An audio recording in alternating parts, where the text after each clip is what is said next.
Hey, welcome to another Thursday night. It's ATGLive. That explosion of the Death Star always wakes me up, always makes me happy to be here. Reminds me, hey, I got some drinking to do with a good friend of mine and talk about Star Wars. Nick, how you doing, buddy? I'm doing excellent. And because my earbuds are not cooperating tonight, I'm reminded that I have apps open that make noise. So I'm closing them as we do this intro. But fantastic. It's Thursday night, and I couldn't have said it better myself. The opportunity to hang out, have some drinks, talk Star Wars with fun people that I like. I mean, doesn't get any better than that. It's like a Friday on a Thursday night. It really doesn't. And we want to thank all of you who are hanging out with us tonight, checking us out, talking Star Wars. We want to be watching the chat tonight. We're going to do a couple interactive things tonight, so we want to make sure you're with us. Make sure to like, subscribe, share, rate, review, all that stuff. And you know, now you can join the SSW network through our YouTube channel. It's only 99 cents a month, 99 cents. And you're going to get some emojis and a badge. And we're going to, make sure we call you out and all that stuff. Not that we don't call you out anyway. But if you want to do all that, absolutely think about doing that with us. We would love to have you do that. Nick, what's on the docket this evening? What do we got going on? We have all kinds of fun stuff on the docket. Most notably, we have our friend Jim Fagan, who is here from Yub Nub Podcast. He's a writer, he's a producer, he's done a million cool things, and he loves Star Wars, and that's our thing. Actually, that's more the Yub Nub thing. It's a Star Wars show for people who love Star Wars. We feel the same way. We just don't use it as our tagline.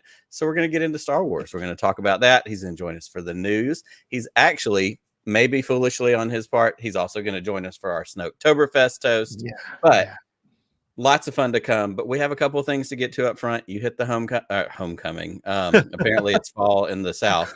Not the homecoming. The housekeeping is what you hit. Yes. But also, I believe we have just completed our last week of our fantasy sports ball season. Is that correct? We have. So let's take a look at how this whole thing wound up.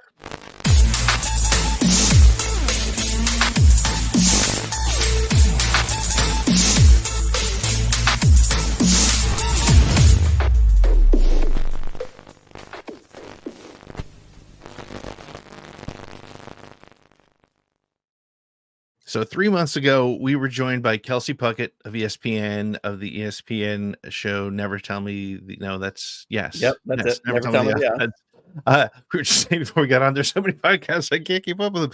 But she's the producer on that show. Our good friends Arda and Clinton and Ryan. I always remember his last name, but I can't remember his first name. Right. Have their show there, and she joined us for. We did a draft. I mean, we had like rules and everything with like, you pick a player at every position. They can only pick once. It was like a kind of a real thing, but we didn't do it with money, and we didn't really have any prizes. But it was all about sort of trying to take some pride in your picks. And the way the scoring works is there's 100 points available every week, and it's based on how you vote on Twitter and where you came in. And this past week, things are getting tight toward the end, but our last choice of the season was we wanted people to vote on the 3 pilots we chose. She picked with the first pick, I think overall, Han Solo as a pilot. I mean, he's a pilot. He's a rebel, he's a smuggler. Yeah, you can't beat that. You picked Carson Teva. Great call. Great character. I picked the co-pilot, Chewbacca. Nick, you and I were like neck and neck going into this final week. So let's see what the results were. Here they are. Han Solo won, and rightfully so, by a landslide. Carson Teva came in third. Nick, Chewbacca came in second, but at the end of the day, they weren't big numbers. They were not really big numbers at all. Oh, there's Carson Teva. I just want you to know, Paul Sun Young Lee is disappointed in all of you, but as a friend of the show, I think he'll probably forgive you. But we did the best we could. It was a tough beat, but we did. Yeah, there's no way. I can't argue with Kelsey's choice. Like, no, that's the way to go. And Chewbacca was a weird one, but it worked out for me. But here's the final standings, Nick. After 11 weeks, after 1,100 available points, after thousands of votes from our friends and families and fans across the interwebs, here are the final 2024 Fantasy Sports Ball standings. Here they are. I don't even have a bumper for this. That's how exciting. Here it is. Boba Fett, that would be me, took the victory. 418 points to 378 points. It was close. I mean, if you think about it, over 11 weeks, the fact that it was only 40 points difference, pretty amazing. And Kelsey with the Bristol Banthas, she made a run for it at the end. That's there. Solid run at the end, because I'll be honest, as we went through these different weeks, as we reported week after week with all the different picks and Sith and Jedi and Imperial and all the different categories that we used, like, she kind of took a bath early on. Like, she was not doing well, and I had some great weeks. I jumped out early. I got a little cocky. I knew that by the time this finished up, I wasn't going to end up getting the crown, getting the victory, but it ended up being closer than I thought. And much props to Kelsey for that late run, because she ended up a lot closer than I thought. And honestly, it was just a lot of fun. It was fun to pick these categories, to go through. We're both sports lovers and Star Wars nerds. So to blend those two things together and just have something fun that we could get people to vote on, that was very enjoyable. And to be fair, we kind of didn't make it super clear to her what things were going to be, it was going to be voted on. So she picked some great, she picked some very personal choices, not people, crowd friendly choices. So we'll do this again next year. We have some ideas to make it a little bit more engaging, a little bit bigger, a little bit more fun. And hopefully Kelsey will be back, and we have some ideas for some other things we want to do. But you can't follow up sports without thinking about, hey, it'd be great. I would love to have a beer. So why don't we get to Snoketoberfest, and then we'll bring in our guest, Jim Fagan. I have been every voice you have ever heard inside your head.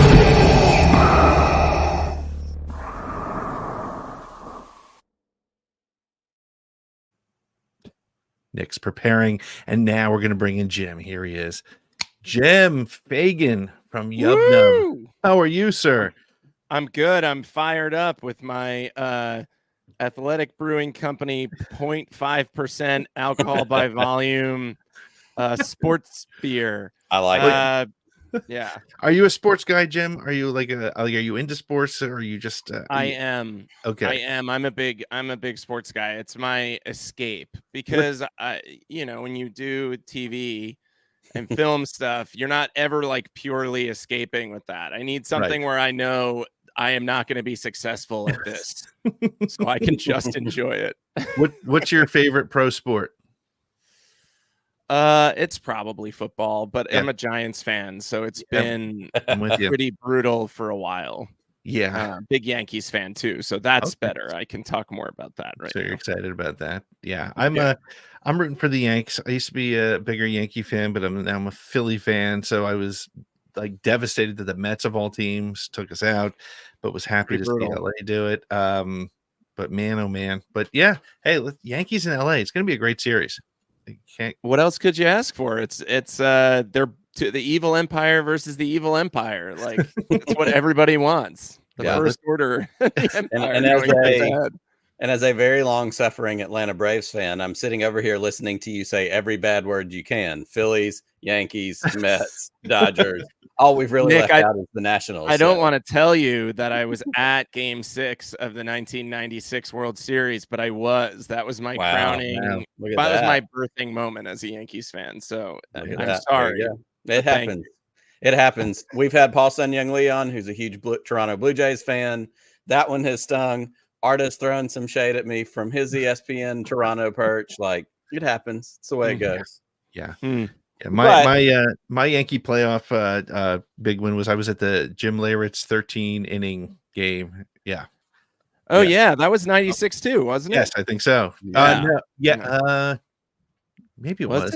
Or was it 95? Because I think that they lost the next series to Seattle. Yeah. Showalter managed himself out. All right, this is not a baseball show. I got to pull back. It could be though. We believe in ourselves. Yeah. Well, welcome to three white guys talking about sports, only halfway remembering it. Right. Like, was that which guy? I don't know. Welcome to Memory Test 2024. Well, we have to Nick explain to Mr. Fagan how we do the Snowtoberfest, and I sent him the video as a primer, but for anybody tuning in tonight, if it's your first time, this is Snowtoberfest. I have my Skywalker Ranch pint glass. I have poured a beer into it. If you have a Snoke, which I do, I have the Snoke with the plastic robe. We also accept Vader's. We also accept Kylo's. Pete has the naked Snoke that came with a cloth robe. You know, that whole strand cast thing. Yep. Yeah. There we go. Kylo. Yeah, there's all the connecting points here. So what we do, we have queued up Snoke's key line. You heard it in the intro video. It's 8.5 or 9 seconds from Rise of Skywalker. What we're going to do, those of us that are ready, we're going to dunk our Snoke into our beer or near our beer. Pete's going to hit the drop, and the game is you've got to finish your beer before those 9 seconds are up. So tonight, it's a toast to Jim. It's also a toast to the World Series because Pete and I certainly are baseball fans. I'm pulling for the Dodgers as a National League guy. It stings a little bit, but you got to do what you got to do. But we've also going to lift a toast to Kelsey in our fantasy sports ball season. So tonight's Oktoberfest is to sports and Star Wars. So Pete, when you're ready, let's Snokes up and happy Snoktoberfest. Here we go. I have been every voice you have ever heard inside your head. I still suck at it. Did you do it, Jim? You'll have to take my word for it that I did not, but that it's not as bad as Pete. Yeah, that's Pete kind of has a sliding scale of getting worse every week. I do. It's like I didn't think my goal was to improve week over week, but I just keep getting worse. But you know, all right, man. It's a good life skill to not be good at this. Right. It might be one of those things where in this moment, don't be like me. Absolutely. Well, Jim is going to join us for the news. We're going to take a quick break, and when we come back, we're going to hit the news. There's Star Wars news is just flying at us. Even though there's really nothing happening, there's a lot happening. So we're going to take a real quick break, and we'll be back with more ATG Live. What's up, my fellow Gen X Star Wars fam? My name is Chris Rhines from Bro Axiom. You may know me from ATG's Force Connect that I co-hosted with Pete and Nick. Now, I'm the owner and operator of Bro Axiom Outpost, an online shop for all your action figure and collectibles needs like Star Wars Black Series, G.I. Joe Classified, Star Wars Vintage Collection, Marvel Legends, Star Wars Black Series and Vintage Collection, Transformers Studio Series, Star Wars action figures, Masters of the Universe, and much, much more, including Star Wars action. All right, I have a lot of Star Wars stuff. I'm just saying.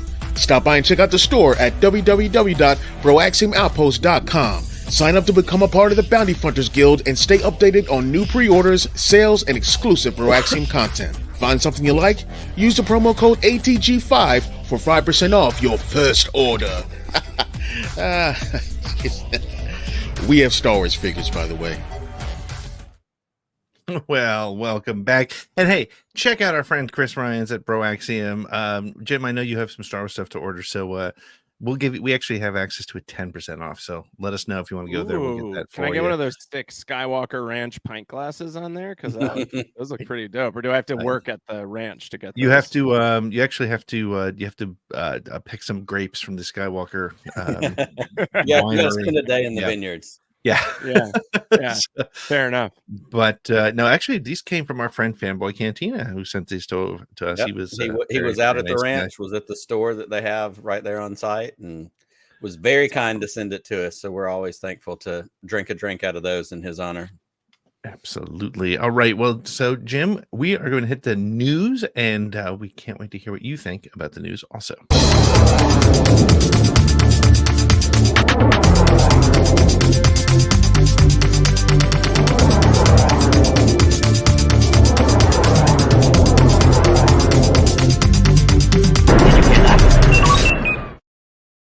Are your source for all Star Wars news every week. This week, an update on the Star Wars movie slate.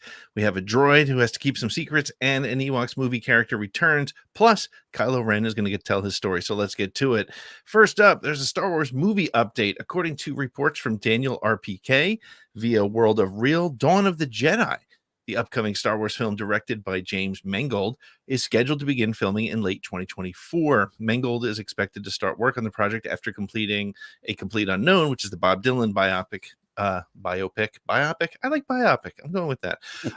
Set for release in December 2024. If production proceeds as planned, the film may release as early as 2027.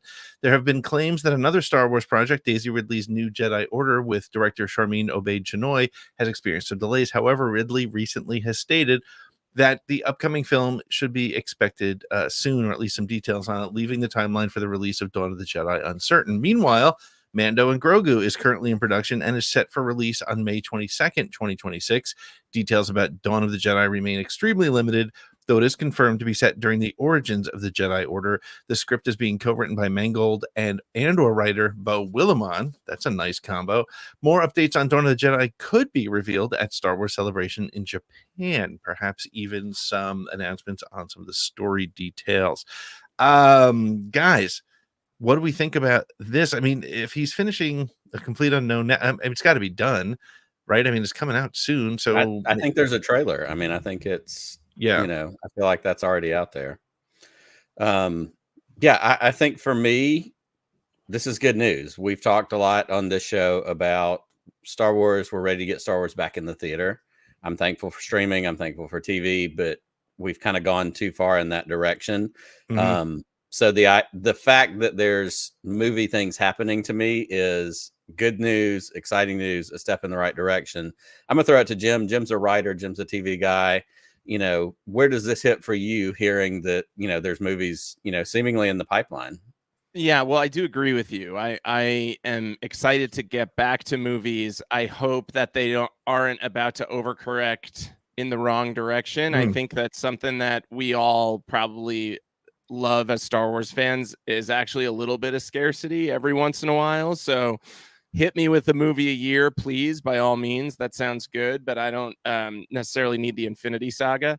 I'm excited. I'm excited by this stuff, and I'm especially excited by this project because it is so distanced from everything else that I feel like if you can't tell your new and original Star Wars story however you want to in this sandbox, where can you do it? So that is also exciting. I'm excited too, because it sounds like, of all the movies that were announced, Mando and Grogu at all this, what was it? Was it in London, I guess? Mando and Grogu, the Daisy movie, and this movie. This one to me felt like the least likely to happen. If I had to pick one that I felt was not going to actually make it through, I thought it'd be this one. But man, and that Willimon and Mangold together. Yeah. Wow. I mean, that feels like up there in the same level as getting Ridley and, Willimon, getting that Andor, kind of taking that writer's thing up a notch, taking that director's thing up a notch. Like, let's add some weight to it. Now, did I hear, though, that I feel like buried in all of that good news is that the Daisy movie's hitting a bit of a snag? Because I want to know what happens next guy. And so that I get nervous there.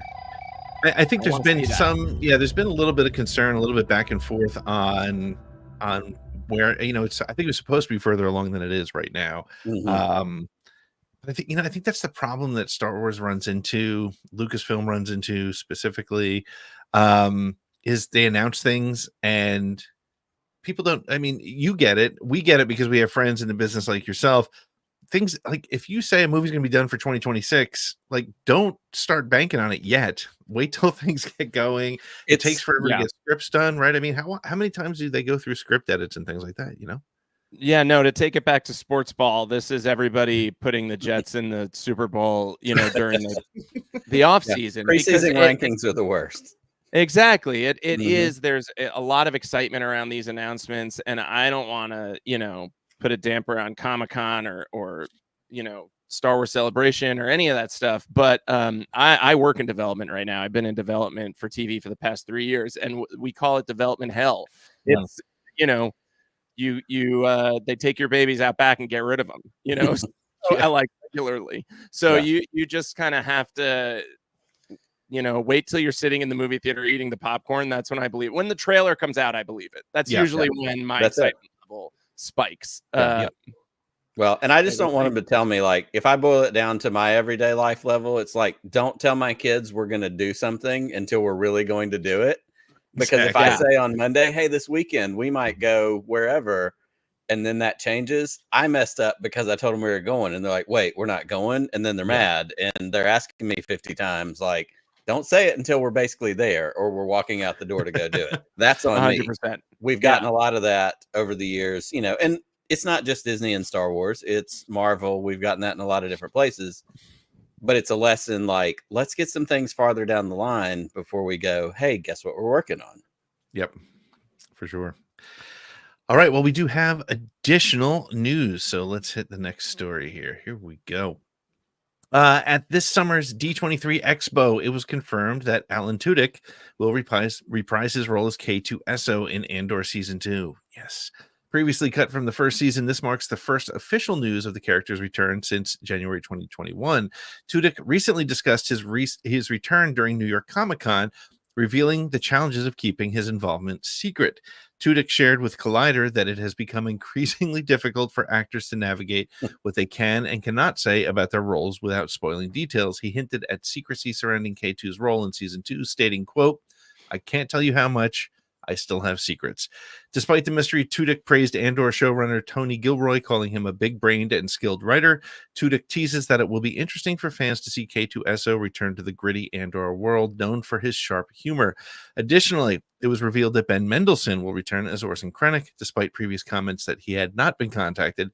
Speculation has also arisen about the potential return of other Rogue One characters, including Mads Mikkelsen's appearance at Star Wars Celebration Japan in 2025, as Andor Season 2 prepares for its anticipated release in 2025. Guys, the first thing I'll throw to you guys, I want to hear what your thoughts are. There is a comic book, a one-shot, that tells the story of Andor and K2 getting together. Are they throwing that out the window, or do you think they're gonna redo the comic book? Because the comic book, I think, takes place in 2 BBY, which would be the third arc of this season. But I mean, Star Wars, are they gonna stick with comic book stuff? What are your thoughts? Isn't there a hierarchy that's like, it's all the printed word is real until screen lands, and if it's on screen, whatever they say there goes. So I feel like they'll pull from it, but if they want to deviate, they'll deviate without too much kerfuffle. I think so too, and I think we've seen that with animation. We've seen that, there was some stuff with Clone Wars or Bad Batch, and young Kanan Jarrus, and there was a conflict between the comic book that told the story of his master. And so we're going to get that, but live on screen, that's the trump card. That's the one that wins. That's the one that, supersedes everything else. And we saw how well it went when Ki-Adi-Mundi's birthday shifted. So, like people threatening. If there's one thing I like to do, it's scream about something before I've seen where it's going or how it ends. Yeah. So, I mean, why the movies?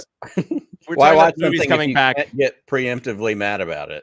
Yeah, I think when we go back to the movie theater to watch Star Wars, we should all agree every 20 minutes to go out into the lobby just to scream about what's going on so far. They should put little breaks for us to. That's a community bonding experience. Like, it's like a new version of Rocky Horror. We're not going to get up on stage and reenact it. We're going to go out in the lobby, get pissed, and then come back inside and go, all right, what's next? Right, and we'll live stream it, and we'll tweet about it, and we'll just be so angry. About scream everything. About what we're owed. But still, the point is K2SO. We want K2SO. We want Alan Tudyk. We want Mikkelsen. We want Krennic. We want all of these characters back. And I think we talked about this last week, Pete, because the Mikkelsen story was one of the news stories last week. Yeah. It makes sense. It's not, it's not cramming in. It's not fan service. Like this last third, of this, the way this second series is going to go. those characters are all going to be in play. Like it's literally leading up to Rogue One, which is what we were told. So bring it on. It just makes it better because we love that movie. We love those characters. This is a win across the board. And there's clearly a history in Andor that we see with K2 and Cassian that I got to see. K2, it's an origin story we want. And what I'm hopeful for is that just like Disney gave us this new 3PO head, that I get a K2SO head because he's my K2 is my favorite character to come out of the him and Krennic are my two favorite characters to come out of the Disney era. So if you want to talk really quickly about fan service, I feel like Cassian Andor and K2's relationship is the best kind of fan service because it when they come on screen, you get the feeling of Han Solo and Chewbacca without the moment of like, here's Chewbacca in a pit. Let's go get him. You know, you get that feeling, you get that echo, and it feels good. It feels like you're in familiar Star Wars territory, right? And that's the kind that I like in all this. And it's funny because the co-pilot is the funny one in this case, right? Is the the humorous one. And what I love too is with the Andor series, we've seen why Andor is so serious and so, very just the character he became. And so to see how he's a humorless jerk. We find out why. Yeah, that's true. But it seems like he's had kind of a shitty road to get there. So we might let it go. We might let it go. Yeah, exactly. Exactly. Oh man. All right, we got a couple more stories. Let's see what we got here next. At the 2023 D23 Expo, it was revealed that Star Wars Skeleton Crew will bring back a species from, I don't think it was 2023. I think it was the 2024. Yeah, D23 Expo. It was revealed that Star Wars Skeleton Crew will bring back a species from the Battle of Endor, the television show. The Teak. Director David Lowery confirmed in an interview with Empire that Teak, the super speedy natives of Endor, will appear in his episode using practical effects. Lowery shared his excitement about working with hand puppets, describing the blend of ancient and cutting-edge technology as magical. Lowery emphasized the importance of practical effects in his episode, teasing that puppets will be a central element. This marks the first time a character from the 1980s Ewok movies is returning to Star Wars live action through films, though. What am I saying here? Returning to Star Wars live action, though the films remain non-canon. Star Wars Skeleton Crew is set to premiere on Disney Plus on December 4th.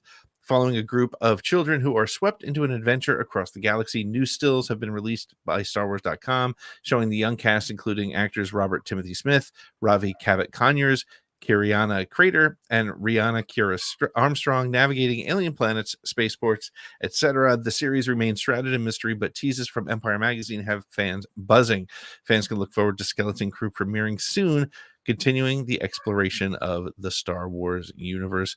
Fans of the Ewok movie or not? Like, just let's be honest here. Did you like him? Did you not like him? What are your thoughts? I've only seen scenes, including of this character this week that it popped up, and it's. I think that I gotta give it a shot. It looks like a good time. It looks like the kind of thing my kids would enjoy. So I don't know. You guys tell me. I'm all for it. I'm 100% in favor of it. I think it's the right kind of fan service. It makes sense. It's in a kids movie or a show. It's, puppets. I love that they're excited about bringing back practical effects. But at the same time, like, we've gotten other versions of this. We've gotten the Mando rifle from the animated, from the holiday special that shows up in Mandalorian.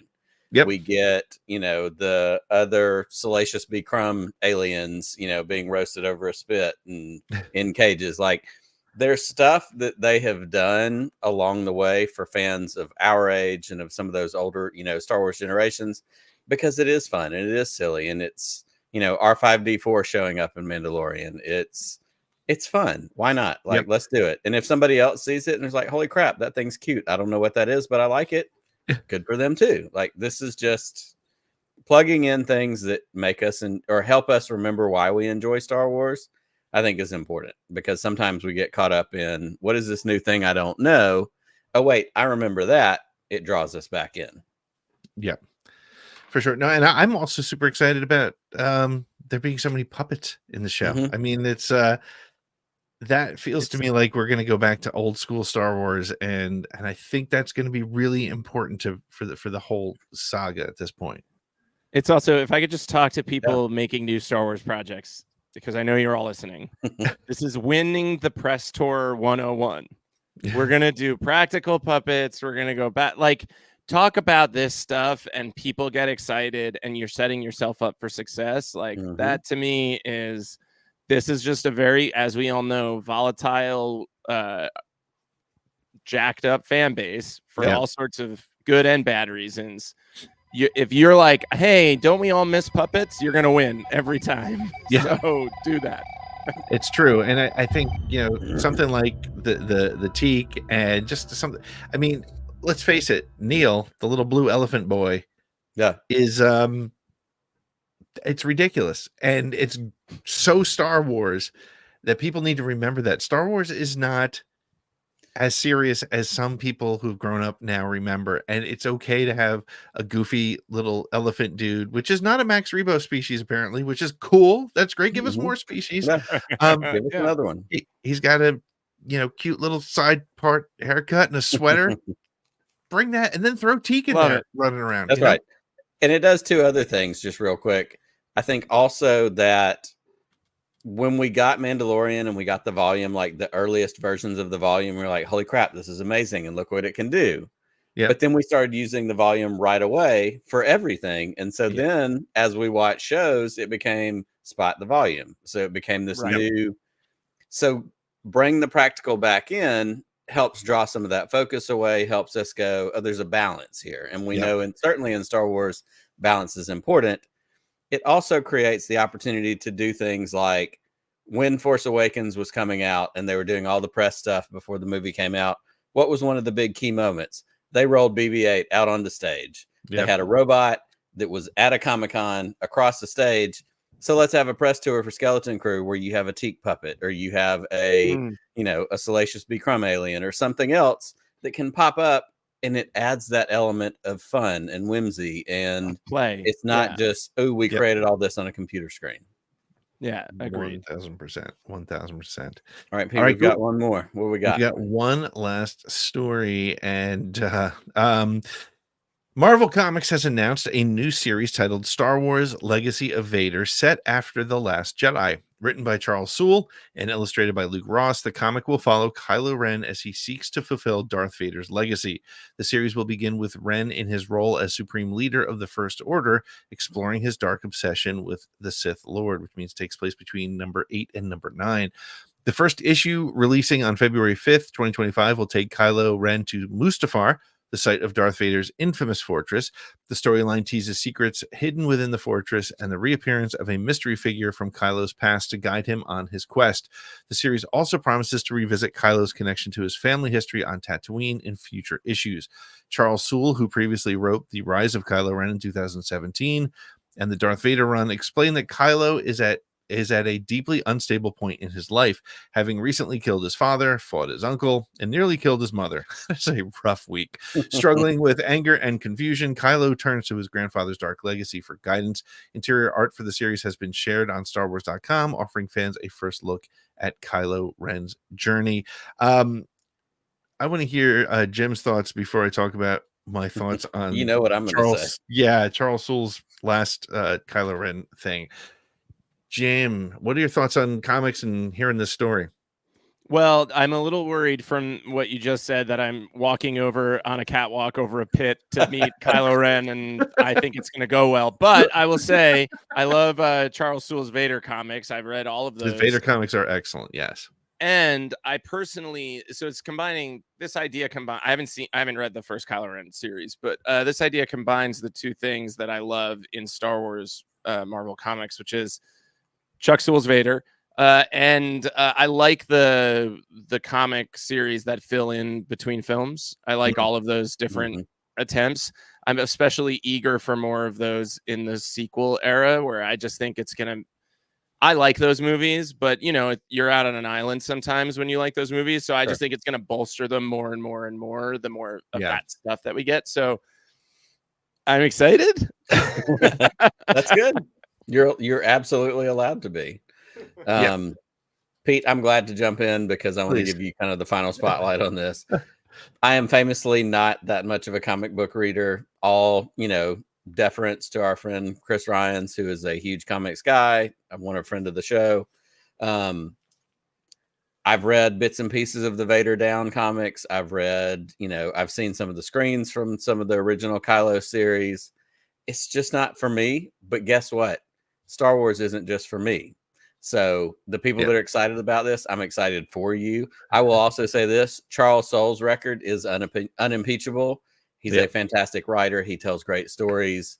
He's been on, he was on with us for Podathon a couple years in a row. Like, go for it. That's awesome. I'm so excited. I probably won't read it unless it creates such a buzz that it reaches that like tipping point where I have to. And then great, I'll be in for it. But I'm excited for my comic book friends that are going to dig deep into this story. Yeah. And I'm with you, Nick, in that I don't read a lot of comics. A lot of you know that. However, I did read one comic series, and it was the Kylo Ren series. And I have to say, no offense, and again, all the praise to Charles Soule. I mean, he knocked it out of the park with the first High Republic book, which is the only High Republic book I've read. But and the Vader stuff is excellent. I love the Vader series. But the Kylo Ren comic book is honestly, it has turned me away from comics. And I'm sorry to say that, Charles, but my goodness. And it's just, the writing is so weird to me. It's like, but again, to the point that Nick made, and this is the biggest challenge I think being a Star Wars fan today, is like, I don't like something and I'm spending more time talking about why it's okay that I don't like something versus like actually exactly. But I really did not. I would have to say the Kylo Ren comic book is, to me, unreadable. Like, that's as far as I would go with that. I love it. But I also know, no, but I know other people. There are a lot of people that are like, that's the best comic series I've ever read. So that being said, I'm a little nervous about him continuing the Kylo Ren story, especially if he brings back the Ren and the Knights of Ren based on the way he wrote them in those stories. But you know what? To Nick's point, if it reaches a tipping point and we all get into it, then I'll check it out. I'll definitely read the Wikipedia entries on it for sure. It may, I love that. It may be not to beat a dead horse, but I'd be curious if this is a heavier, harder lift, because the Knights of Ren is a much more largely unwritten bit of lore, which is a word I try to avoid using on Yub Nub. But so everything he does is a Timothy Zahn level of invention. I feel like, right? So in the Vader comics, it's more like can't really break Darth Vader as long as you stick to a few rules. Right. So it's interesting. Well, now I got to go read it and come back on. Yeah, you should definitely read it, because to me, it's not Kylo, it's not Luke, it's Snoke, and it's Ren. So those are the characters that just, read it and we'll have a conversation, because I would love to have a conversation. In fact, maybe we get Chris Ryans, our comic book expert, we get Jim on, and let's talk about the Rise of Kylo Ren, because it was hard to read. And let's get Chuck Soule on here and be like, why'd you write such a bad What is wrong with you? Yes.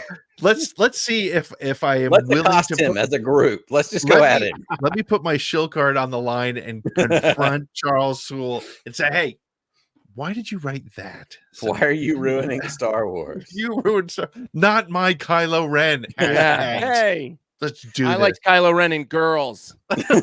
More of that.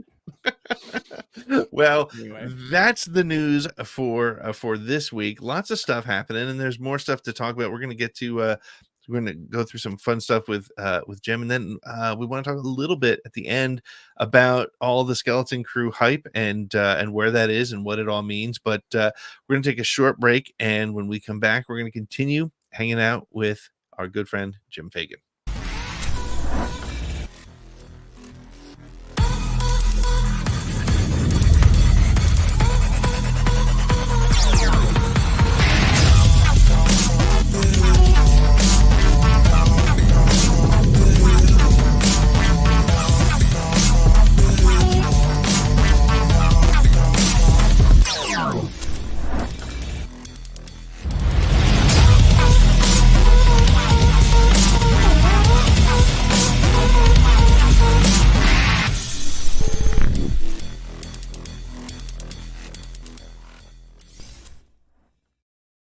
And we are back with ATG Live, your Thursday night home for all things Star Wars.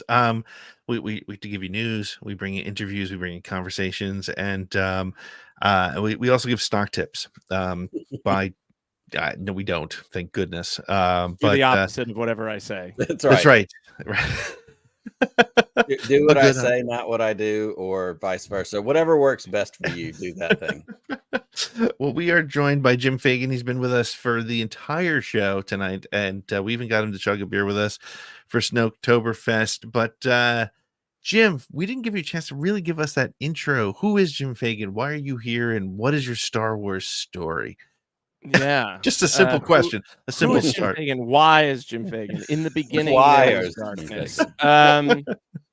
No, I mean so who I am, I'm a TV writer and producer and director. I do wear all three of those hats and have been paid to do them. So I will say that I do those things, although most of the time it's been actually a lot of producing work. I've worked on late night comedy shows for Comedy Central. I worked at Comedy Central at the network for a lot of years, and I've done, journeyman making a living in television. It's a living, which is like, I say that as a Looney Tunes character who has recently been exploded. Like that's what it feels like. But yeah, so that's me.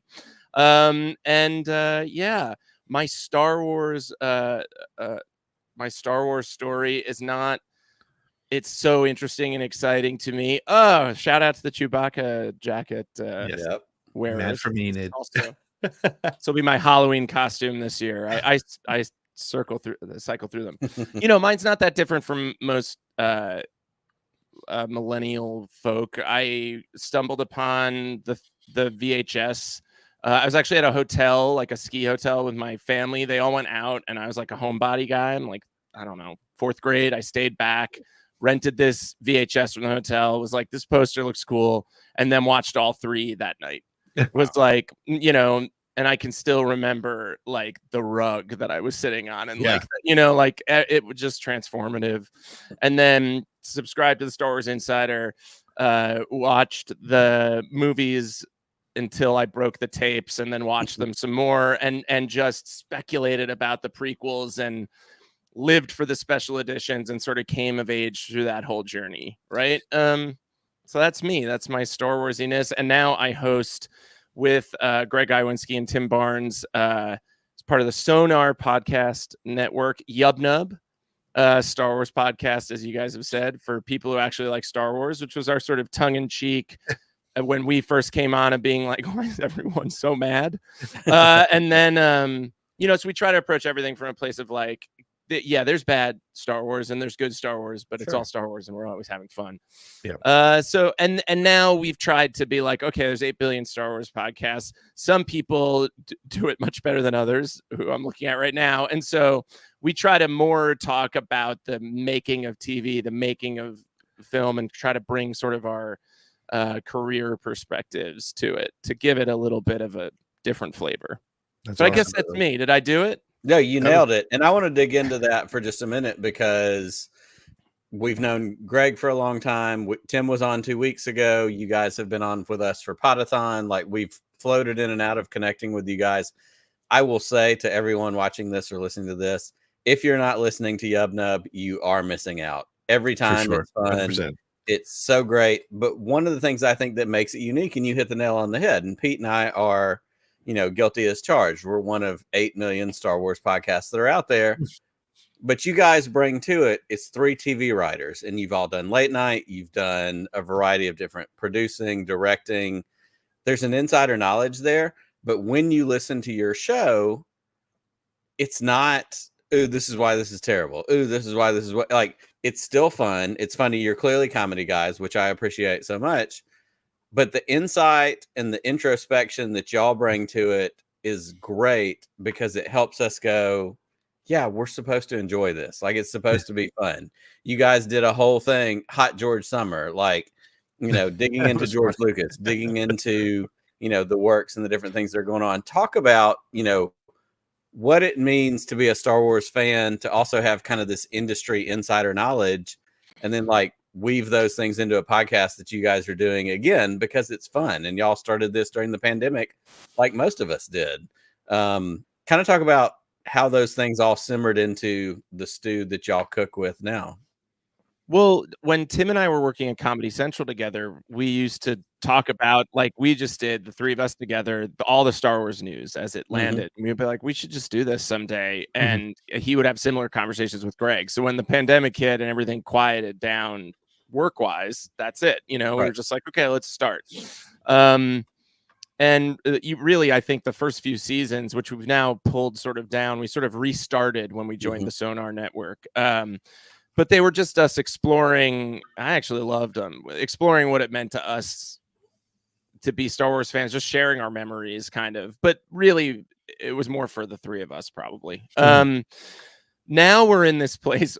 First of all, we are very positive because we love Star Wars, but we also, what you get from us is a healthy amount of respect because we have been there. We know how hard it is. And we also would really like to be in the room with some of these people in the near future, being paid to work with them. And Greg actually has. Yes. And so it's when we first started out, we would joke about it. And then Greg was like, guys, I actually got hired. I have to step away for a minute.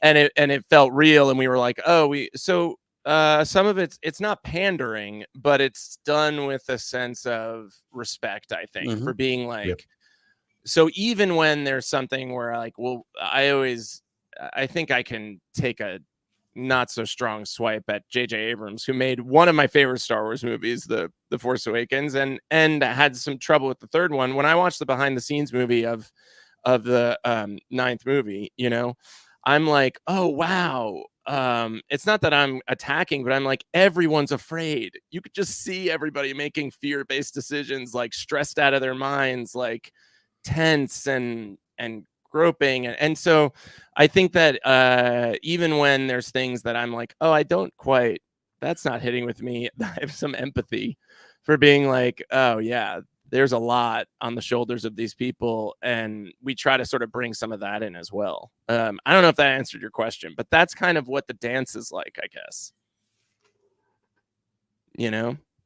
Pete, you're muted. Thank you. Try that again. Yeah. No. Like, why is he ignoring me? I'm talking. Jim, listen to me. I'm talking. Look at me.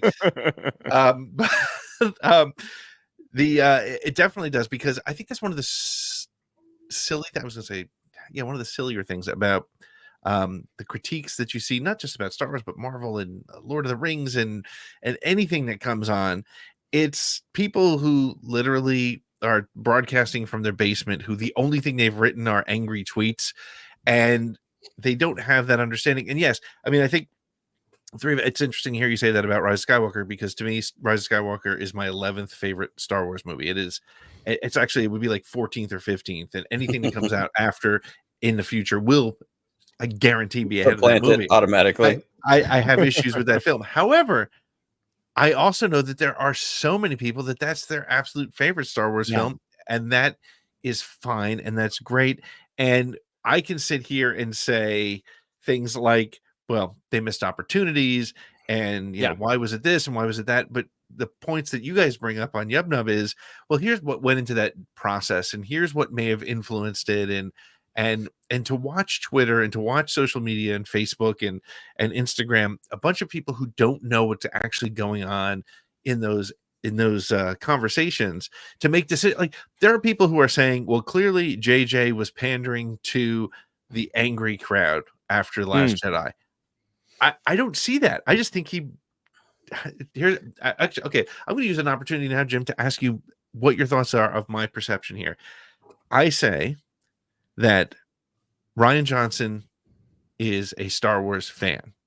I say J.J. Abrams is a Star Wars movie fan. I think that Rian gets the Star Wars universe a little bit more, as proven by some of the detail I thought he brought into Rise of Skywalker, Last Jedi. And I think JJ made fun Star Wars movies. Thoughts, putting you on the spot. As you were just saying, I think no. You know what? I'd love the champagne problem of having to justify something I'm about to say one day for one of these guys. I think that you're in the ballpark of what I believe, but for me, it comes down more to the kind of filmmaker that I think they are. I think that, and I'm sure that he would not like this and push back, but I think that JJ is like an amazing starter. Like, I just think we saw the same thing play out in Star Trek. That rebooting something is right in his wheelhouse. He knows how to give us the same thing but different.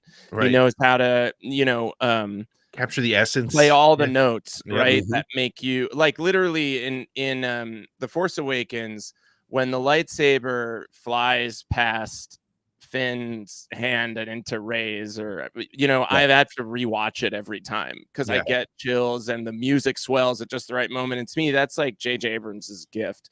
I think that Ryan made an amazing movie, and perhaps the only sin of his movie is he accidentally ended the trilogy at the end of the second movie. Yes.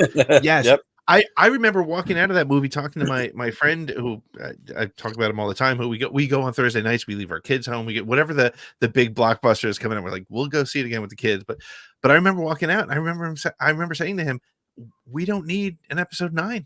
Like, this is fine. No, fast forward 10 years if you're going to do something, and let's make it about Broom Boy, which I'll say to the end of my days I wanted to see. But all that being said, I also always try to remind myself, during the pandemic, my wife and I watched all 9 movies together. It was like the sort of thing you could get your wife to do during the pandemic. It's like, okay, we've run out of stuff. Let's do this. You're into this? Let's do it. And we got to the end of the 9th movie, and I was like, oh, there's controversy and this and that. And she was like, I really liked it. I was like, you didn't? And then she was like, I don't know how to tell you this. And I was like, okay, tell me. She was like, that was the exact same movie as the previous 8 movies. They are all essentially, to someone who is not as deep as we all are, they're all playing the same notes, So, I think it's a grain of salt thing. It's funny because I remember talking to friends of mine who are Star Wars. Like, we all like Star Wars when we were kids, but now that we're adults, they don't have podcasts and they don't spend time on social media talking about Star Wars. And they all were like, "Yeah, it was cool. The Emperor was back. That's awesome." And I'm like, "What do you?" Right, exactly. So no, I totally get it, and it's bring the Emperor back to those of us who like wanted to overthink the story. Well, it didn't ring with us, but you know what? Honestly, I was talking about the bell curve, and we're at the extreme ends, right? The mass that Disney needs to get to the parks is not us. We're gonna go no matter what.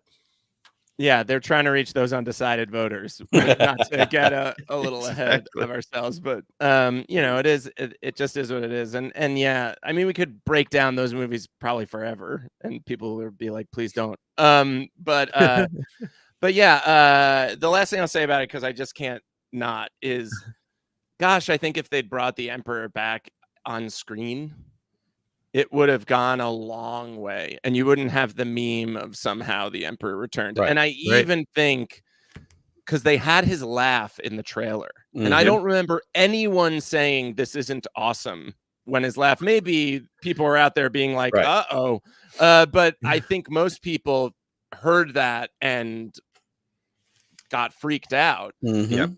What if that trailer was just the broadcast that they said the galaxy had heard, right? There's this idea in the opening crawl, isn't there? There was so what if for the first trailer, we just got the full broadcast, and now we're part of the journey? I don't know. That's just stuff that, like, oh, hi, Greg. Yeah, Greg's Greg, my favorite lens is a zoom lens so that I don't have to make a decision, and we can just I can tap the DP and say, pop in. No, come out wider. No, throw it out of focus. Exactly. Anyway, that's Greg's heard me say this a million times, so that's my thought on that. Well, and it's one of those funny things, and that's what I love about Star Wars. I love about anything that you love, any kind of art. And we've all said it. We've all said it in our very pompous, ooh, I host a podcast. Ooh, I'm smart. Art is subjective. I can look at the sequel trilogy, I can look at The Rise of Skywalker and go, there's some things I wish it was different. I wish it was 2 movies like the end of Harry Potter instead of 1. Because I'm not mad at the story. I wish it had more time to breathe. I also think Palpatine being the overall big bad makes all the sense in the world. Sure. So there's this weird in between of like, oh yeah, but we got the recording in Fortnite, or oh yeah, we got, whatever this other thing is. There's so much there. Like you said, we could go on about it forever. What we want to do now is take a couple minutes. You're a TV writer, you're a TV guy. We want to kind of steal from Whose Line Is It Anyway? They used to do a game called Scenes from a Hat. We're going to do Scenes from a Helmet. I'm going to pick the first one. We've got some friends watching right now. So Greg's here. Maybe he's going to throw one out there. We're going to throw a scenario or a character or a something at you and say, as Jim Fagan, TV writer, how would you use this thing, this person, this place in a Star Wars that you get to write? So the first one that I'm going to throw at you, character actors. There's a million character actors. There's people out there, whether it's, Ron Howard's brother, whoever it is, you get to pick a character actor that's your favorite and plug them into a Star Wars. What are you doing with your favorite character actor in Star Wars? Oh, wow. I think that my favorite character actor forever was John C. Reilly, but I think that and it's funny because we talked about Alan Tudyk earlier, right? And he was absolutely one of my favorite character actors, and he got plugged in. I think that when someone like that actually appears in a Star Wars, it bumps a lot of the time, unless it goes like really, really well. So voice of droid is kind of brilliant. It's kind of the brilliant usage of that kind of guy.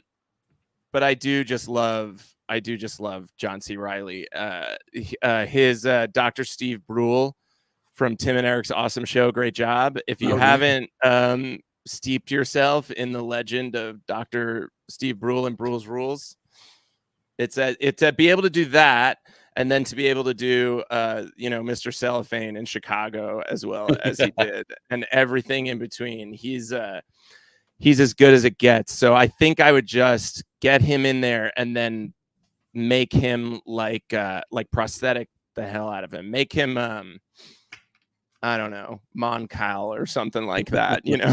Actually, with that voice, he could probably pull off a Mon Cal. It would actually probably could, like really well. Yeah, an overweight one. I would make him a deeply out of shape, overweight Mon Calamari. He's not doing the swimming. We've all heard swimming is the best exercise. This is the one that's not doing it. He's like on the edge of the tank, just like, you know what, you guys go ahead. Yes, exactly. Wreck-It Ralph in Star Wars, not getting it done.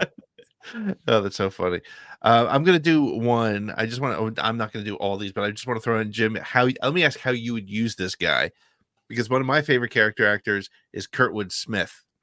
Yes, who just feels like he should be in a Star Wars. Where would you put him? Okay, don't hate me. I'm looking him up. Oh, he's Red Foreman from that '70s show. Oh yeah. Oh my God. Yeah. I would put him in the reboot of the Star Wars Holiday Special as the father figure of a pilot, like of a new Luke who just wants to go out and join the academy, and he just wants him to, stay home and, milk banthas or something. And one by one, the recruiting people come by, and it's all of our main characters, and he just keeps making space for them in the living room. That's what I would do with him. Love it. That. Yes. And Benny chimed in. He is the bad guy in RoboCop. That's right.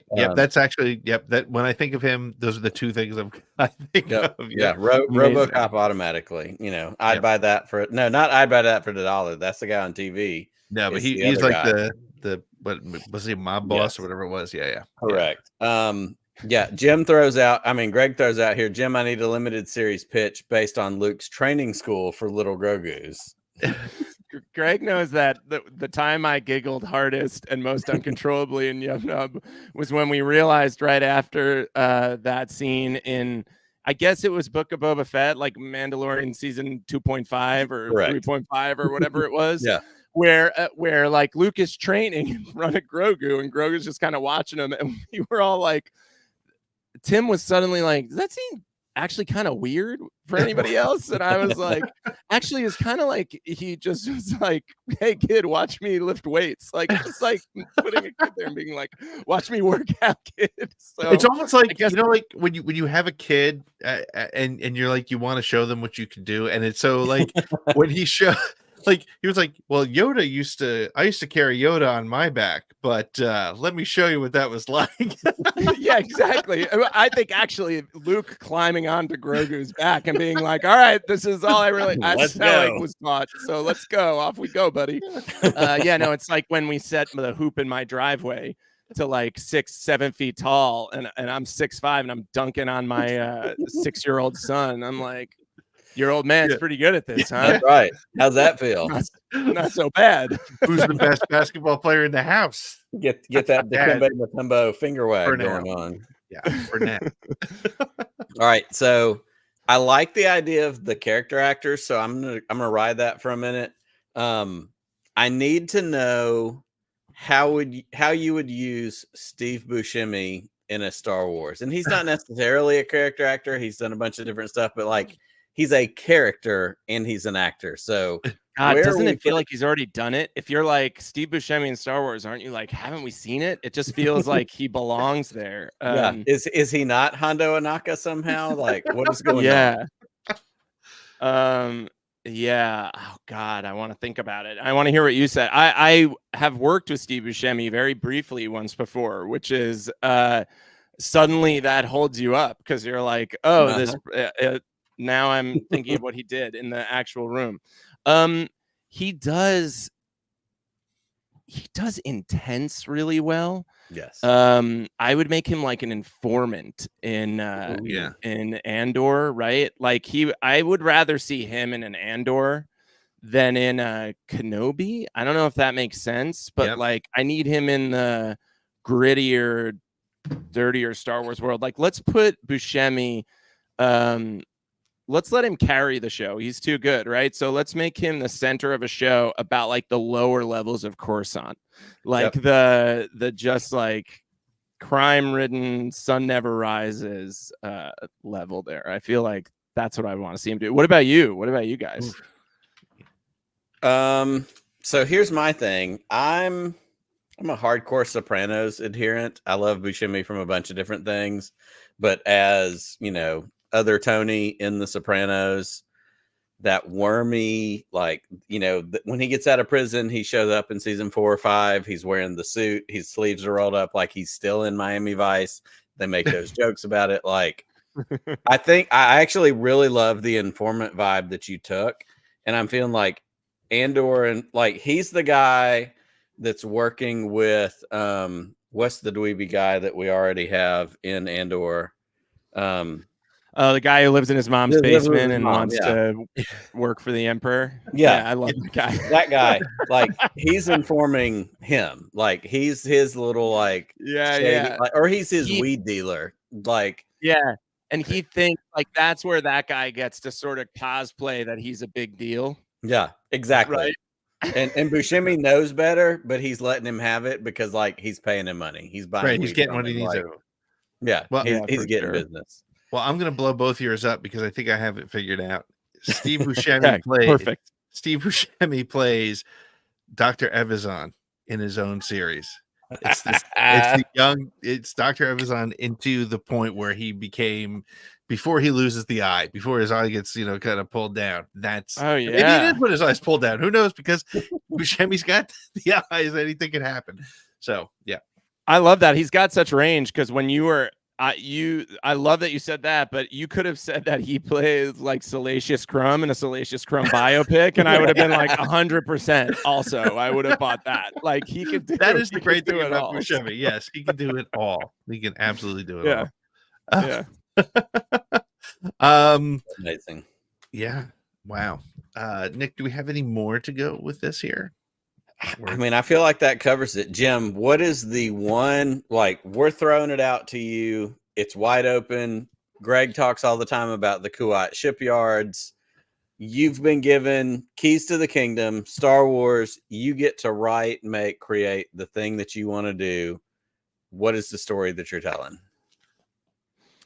I think that there's two here. Okay. There's the answer that the thing I shouldn't do. It'd be a very bad idea for me to do. And then there's the one that I should, that I actually think would make me happy for a long time. The thing I shouldn't do is I would love to make rebuild the Jedi Order. Let's see it actually kind of work. Like, let's see, like the What Happens Next show. I want to know, and I want to be in the world of what happens next. I'd love to get in getting trained, like all that stuff, like really basic stuff. And that would probably destroy me, ruin my life, and ruin my career trying to make that movie. The thing that I think would be a lot of fun is as Star Trek becomes more and more like Star Wars, letting Star Wars become a little bit like Star Trek and getting your sort of close-ended procedural style television show with a really good sense of humor and red shirts that you kill off every episode. And like, we go to a different place that, Rogue Squadron Galaxy Cops or whatever. I just think, but a little more Brooklyn Nine-Nine, like just a little funnier. Yep. I think that where it looks like TV, it feels like TV, it smells like TV.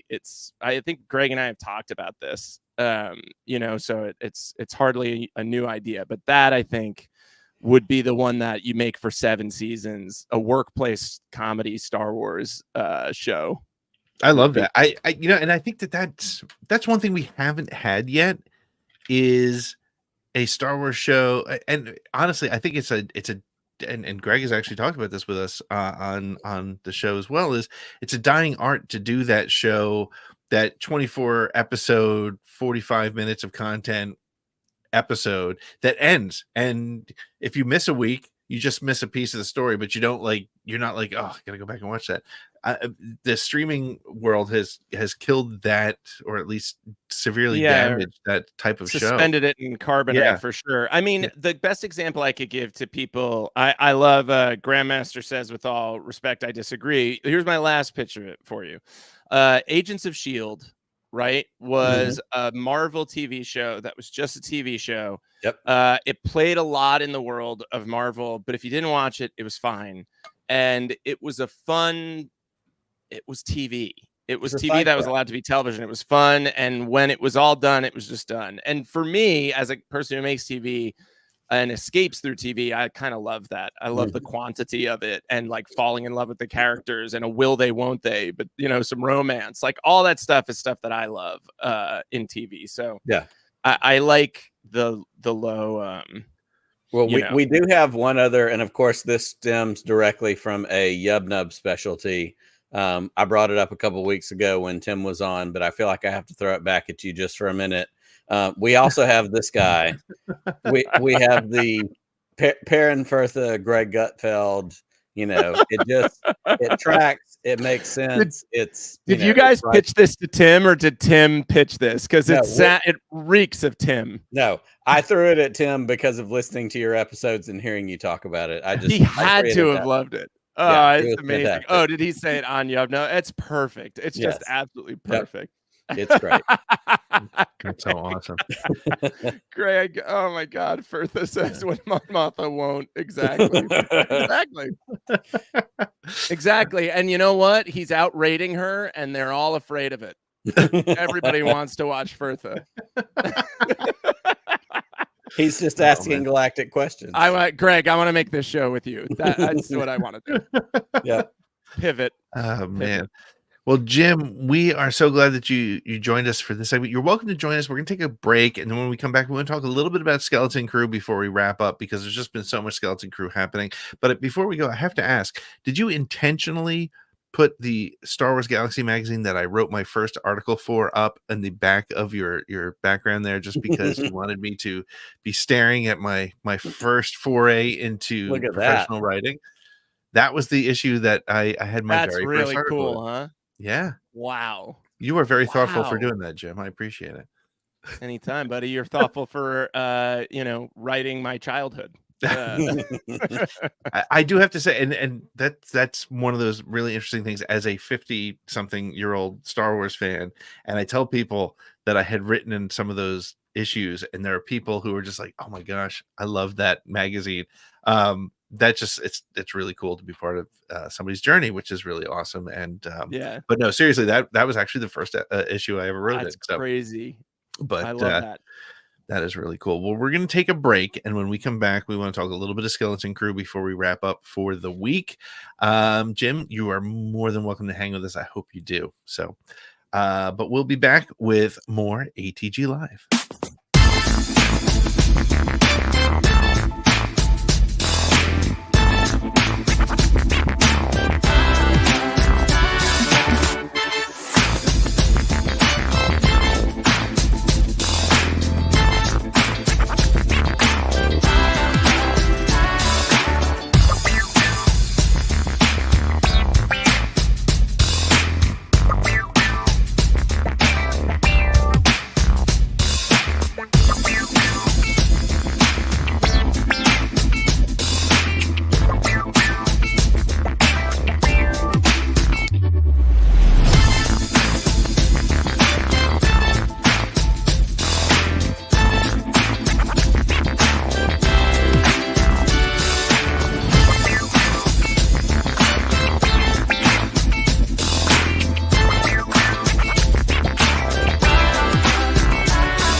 And we are back. Jim, I think I want to say it's page 15. I could be wrong, but it's a very short, it's like a 150-word article called To the IMAX.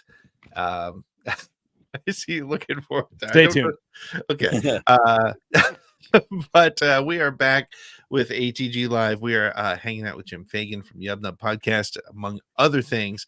And we are talking all things Star Wars. Before we wrap up tonight, though, this has been a week that has it feels like the Skeleton Crew hype machine is starting, but it does feel like it's not flying out of the gate. I talked to Nick, I talked to my dad. You and I reference our fathers as Star Wars fans all the time, and I asked him, I said, what are your thoughts on Skeleton Crew? Let me actually read you the exact response because I thought it was quite interesting.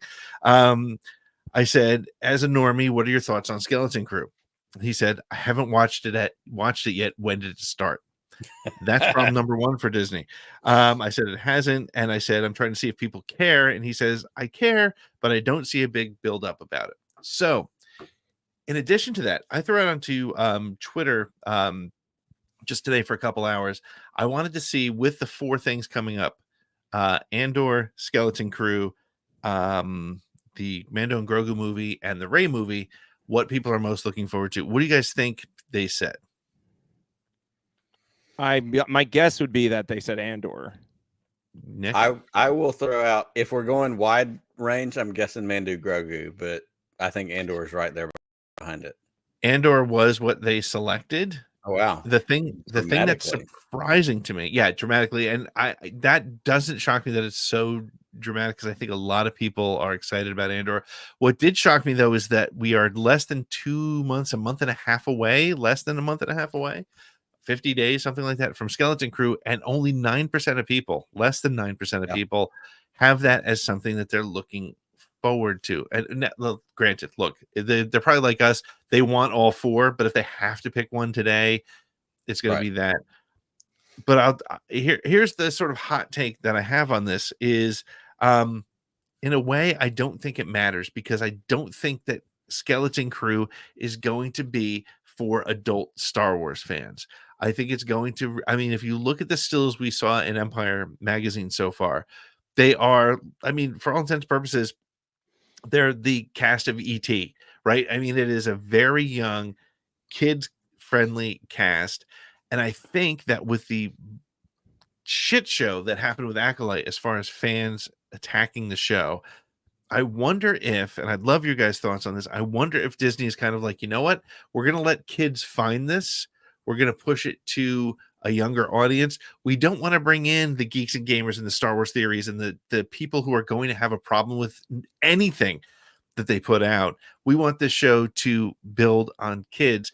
And are they going to, as a result, end up maybe missing an opportunity? I'd love your thoughts on that. And Jim, as somebody who's in television, how do they go about promoting a show like this to make sure that they get what it needs to be successful from it?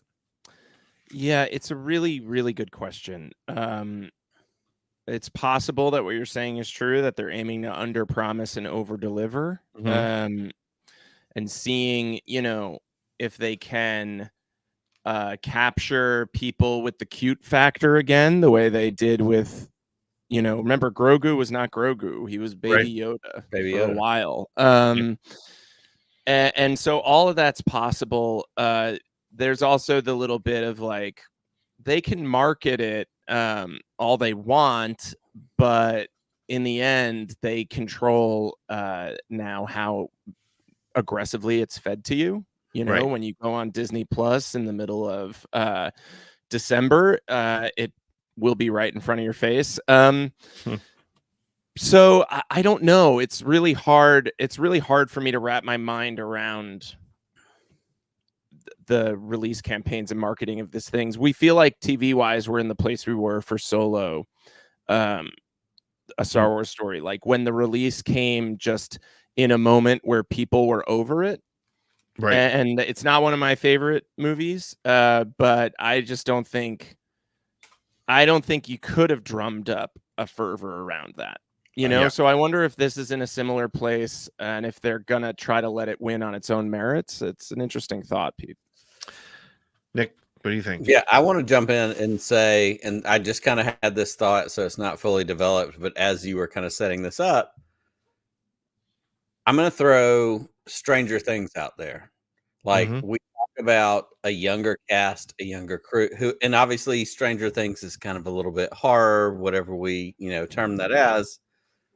But it's targeted a certain way, but we're not going to put too much effort in it. But I think more adults are going to be into it than we anticipate. You've got Jude Law, you've got what's his name, the pirate. Like it is still, we've talked about it's a family show, and we've heard that. Like it's Goonies, it's E.T., it's Amblin. Those things I'm all in for because I grew up with all of those things. But I feel like there's a little bit of like, ooh, there's a slight cult something that could develop out of this with a similar, there's a young cast. But this young cast could be like, holy crap, we love them the same way we love Millie Bobby Brown and all the people that are in Stranger Things, that now we're still dying and waiting for this final season of Stranger Things that's going to show up at some point. I think there's a lot there, and I think that it has the potential. I don't understand marketing fully because I don't work in this world. I don't live in this world. There's a part of me that goes, okay, we're talking about December. It's going to come out. Halloween's next week. Like November, I feel like we're going to feel the speed pick up. We're going to start seeing some things drop. But it's interesting you talk about marketing, though, because of all the shows, this is the first one where we're actually getting toys before the show comes out. Right. The Lego of the whatever, I don't remember what the name of the ship is called that Jude Law flies. I'm assuming it's his ship. That Lego's been out for months, and they just dropped Black Series figures of the characters from this movie. So maybe this is like they're marketing it as a kids show, and taking a different tack on it. And I think I'm excited about that. But then I also then look at social media and I look at people who are looking for, there was a guy today on Twitter who was bitching about the Neil, and they said it looks like ass, because that's what you do when you're on Twitter. You complain about something that you haven't even seen yet. Number two, they were saying, how does he even get that sweater over his big head? And I'm like, holy crap. We're already explosions in space and bricks and screws on this show, which hasn't even come out yet. They don't have buttons in this galaxy. They don't have they don't have hideaway Velcro or zippers or anything. How is it possible to put a shirt on if your head's too big? Yeah. Let's not even spend time with the Mon Cows with the cable knit sweaters from Mandalorian when he crashed his ship into the water. This is just the kind of great content you're going to get on every night on Furtha. Just to make sure that we're all being really clear. Yeah. Yeah, exactly. I think it's just there's two other thoughts that come to mind. One is like, there was almost no marketing for Agatha, right? Agatha all along. Like this nugget was dropped at the height of Marvel TV excitement. that, you know, it was Agatha all along, kind of ender to WandaVision. And then nothing. We didn't hear anything until it arrived, and word of mouth is being like, oh, it's spooky. It's Halloween season. It's really fun. You should watch it. This is everything I'm hearing. And so I'm like, oh, okay, I'm going to actually make sure that I make time for this. And they might just have limited resources, like just literally limited marketing dollars that have been set aside for this. Their marketing dollars might have been cut after the catastrophe of the past year with marketing. There seemed to have been some of that with Lego Rebuild the Galaxy as well. There seemed to have been like literally creators of that show trying to get word of mouth out, you know, themselves.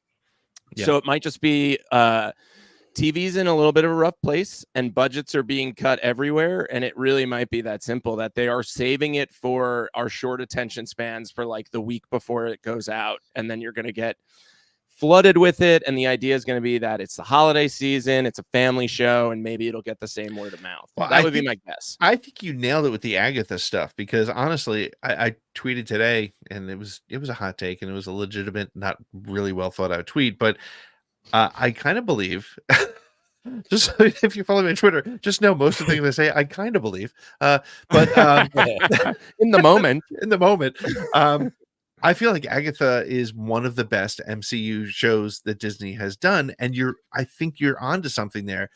It's reaching a very specific audience, right? And the LGBTQ community is well represented and overtly represented in that show, but so was the same audience represented in The Acolyte, but they led with that. And we saw what happened there. Whereas with Agatha, it's like, if you're into witches and whatever, watch this show. And you know, if you're in the LGBT community, you're going to enjoy the show. But we're not going to promote that. We're not going to go out with this Star Wars show and say, hey, this is a show for 12-year-olds. We're just going to say there's a Star Wars show out there, and if you find it and you and your family dig it, that's exactly what we want. If you don't, that's fine. So I think there's something to be learned with the way they didn't promote Agatha, right? And again, it's such a great show, and I think the pressure is off it, because I don't feel like Disney even cares that people are people aren't even really complaining about it the way they did about The Acolyte, right? And it's the same community that could be attacked, but nobody's attacking it. And maybe it's because they're not making it a flagship, and so there's less interest in making shitty clickbait content. There was a lot for The Acolyte, and I thought The Acolyte was wonderful. I personally loved it. I also agree with something you said earlier. I think you said this, Pete, right? Like, you're allowed to not like something. Like, that's okay. Yeah. But the whole framing of the entire series in the press tour leading up to the series was just a lot of hornet nest kicking. Yep. And I don't even mean necessarily, I'm not going to go down any sort of identity politic-y thing or whatever. My thought is, if you're getting worked up about that, you're wrong. But it's not something you really need to be shouting first and foremost to people's faces when you're standing behind your story. Let your story do that. And it is just like Star Wars Junket 101. Like, don't say that you like don't know who blew up the Death Star. Like, if you're doing a Star Wars property, it's not cool. It's not funny. I teach a business of acting course and to MFA actors, and I asked 8 directors and writers to give us their do's and don'ts, and several said showing up in the room and acting like you don't know, you haven't read the script, you don't know what's going on is not cool. If you think it's making you sound aloof, and it's not a great idea. I don't mean to be like coming down on anything, but so that less is more, maybe sometimes. And maybe this is that moment, you know? For sure. Yeah, no. And I think it'll be interesting to see the way it plays out. Look, I think maybe also Disney knows that the 3 of us on the screen are going to watch anything that they put the Star Wars logo on. So they don't need to come for us. And again, they have all the data, right? It's like Netflix. Netflix makes decisions on the algorithm, and it's that whole ugly scene from Barry, and it's it's funny and it's true. But they know that my son's account is on Disney X number of hours, and when he comes in and sees, Neil the little blue elephant boy and a lightsaber, he's gonna go, I'm gonna check that out. Yeah, 100%. They're not relying on angry YouTubers to talk about, well, this doesn't fit into canon because there's no way a teak would be on Tatooine or whatever. Right. Just let it happen and have some fun with it. And I love that they're actually kind of sort of backseating this. And I mean, the Empire, here's the other thing that kind of tipped me off to this sort of thinking, is the Empire magazine, which is coming out, which is going to feature those interviews that they've been focusing in Twitter, and you've been seeing some things come up on StarWars.com. Every other Empire magazine Star Wars series article was a cover story. This is not the cover story. This is just a story within an upcoming Empire magazine. And so I like this. Maybe they're like, we're going to chill out until the movies come out. We know Andor season 2 is going to kick butt because people loved it. People want to know what happened next. We probably don't need to go crazy with that. We have Star Wars Celebration coming at the same time, probably. Let's let this show go out and let's see what happens. So I'm curious to see. So what you're saying is they've decided to just fly casual. There you go. Exactly. That's it. That is it. 100%. Excellent. Well, Jim, thank you so much for hanging out with us tonight, man. This was great. We've talked about because we've had all three Yub Nubbers. I don't know if that's what you call yourselves, but you should. Yeah, that's right. Okay. Yeah. We've had all three of you on separately. We've talked about doing a crossover. We're doing sort of the extended crossover. I think the next thing is we get all five of us on the screen. We do some Snoketober, and we just go off on something, anything. Perfect. I love it. Maybe I'll be there. In comic books. Maybe we'll be there. Well, and honestly, Pete, we may have to look ahead at the schedule, but Snokevember is right in front of us. So that's right. Snokevember is right around the corner. Followed by Snokecember and Snokuary. It's actually, and you say that because you're trying to play along, but we have Snoketoberfest. We do have Snokevember. But then we do transition for Darthcember. So we have all three of those already in place. Which is great because you can do a Maul, you can do a Sidious, you can do a Vader, you can do all of them. You got them all. You got right at your disposal. And by the way, Jim, I need to clarify that was the second issue that I wrote in. I actually had to look myself up on Wikipedia. I'm at the back. There's an article called Ship Shapers, which was two guys from Florida who literally built like 8-foot Star Destroyers. Oh my God, I love it. Well, I'm gonna read it cover to cover as soon as we get off of this, so I'll let you know. Well, Jim, where can people keep up with you, find you, and all the things you need to plug? Please do go listen to Yub Nub. Check out our previous season, which just wrapped, which was the Summer of George, but it's basically a journey through all of the stuff that George Lucas was inspired by. George Lucas's we interview his biographer. Like, there's just a lot of great stuff in that season. So that's it. I just will ask this group to go there. You can find me on Instagram, Mr. Jim Face, or James Fagan, my proper name on the dying space that is Twitter. But yeah, just check out Yub Nub. We have a Substack too. Substack.com/YubNub, whatever the formula is for Substack. That's how we can keep in touch with you. So yeah, come find us. Come join. More the merrier. Absolutely. And if you like, go check out their episode, which was on Podathon, which was the most I mean, connection to 9/11. It's insanity. And if you enjoyed Jim, I'll say what Firtha would say, and that Pete is too afraid to say, which is that the Phantom Menace and 9/11 were clearly the it's like cutaway, just like technical difficulties. Like Firtha pulled the plug. Yeah, it was a really fun chat, and I think we bullied people into giving a lot of money by comparing the Phantom Menace to 9/11. And it was the single highest producing segment of the entire day. Just putting take that, Billy D. Williams. Yeah, in your face. In your face. In your face, Lando. Well, speaking of Billy D. Williams, he was on with Kerwin and Keith. Kerwin will be on the show with us next week. Nice segue, Jim. Well done. Well played. We'll have Kerwin next week. Nick and I will be in Halloween costumes. They will not be Star Wars costumes, even though I'm pretty sure I could probably pull off a Balin skull at this moment. But we're going different Halloween costumes next week. It's going to be on Wednesday because Thursday, go out with your children. Go trick-or-treating with them. Answer the door. Be a good parent, for God's sake, instead of watching this show. That's right. Where are your kids? Right. Everyone. Right. Do you even know where they are? I don't know now? where mine are. Yeah. Who cares? Oh, I mean, it's awesome. Well, Jim, this has been a ton of fun, man. I can't wait. And also, one more thing. If you're a patron, check your email probably tomorrow midday. Yep. On Monday, Nick and I are doing an interview, and you are going to want to be taking advantage of your patron privileges and being with us in the studio when we record with this gentleman this week. Jim, if you hang out till after the show, we'll tell you who it is. But it is going to be a great show, and that is in the podcast stream. Also in the podcast stream right now is our interview from last week with Holly Fry with Killer Cocktails. Go buy some stuff. What?